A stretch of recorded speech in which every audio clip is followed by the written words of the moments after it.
99% تو وہ ہیں جن میں غیر منصرف کے دونوں سبب موجود. ایک سبب تو فسق و فجور, سمجھ رہے ہو؟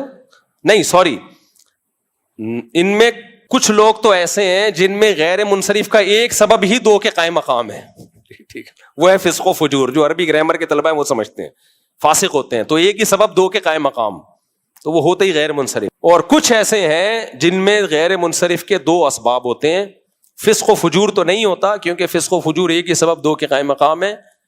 تو ایک سبب تو ان میں یہ ہوتا ہے کہ جاہل ہوتے ہیں, دوسرا سبب بے وقوف ہوتے ہیں, دماغ خراب ہو چکا ہوتا ہے ان کا. کیونکہ جب یہ وظیفے پڑھتے ہیں نا پلیتے بیٹھ کے, وہ نہیں, وہ جا کے عملیات کرتے ہیں یہ بیٹھ کے, تو اس سے اوپر کی کھوپڑی کیا ہوتی ہے, کھسک جاتی ہے.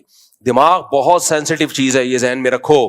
دماغ بہت, میں آپ کو بتاؤں, سب سے زیادہ دماغ کو ہیلدی رکھنا مشکل کام ہے اپنی صحت کے لیے. لوگ سمجھتے ہیں کہ ہم اپنی نگاہوں کو کی حفاظت کرنا بڑا مشکل کام, یعنی ہماری نظر صحیح رہے, ہماری سماعت صحیح رہے, ہم چلتے دوڑتے رہیں, سننے کی قوت, دیکھنے کی قوت, ان کو بچا کے رکھنا آسان. سب سے زیادہ مشکل اگر کسی ہے نا جس کی صحت کو مینٹین رکھنا سب سے زیادہ مشکل ہے, وہ دماغ. ذرا سی ایب نارمل لائف ہوتی ہے, ہونا شروع ہو جاتا ہے. دماغ کو صحیح رکھنے کے لیے ضروری ہے بالکل نارمل لائف ہو آپ کی.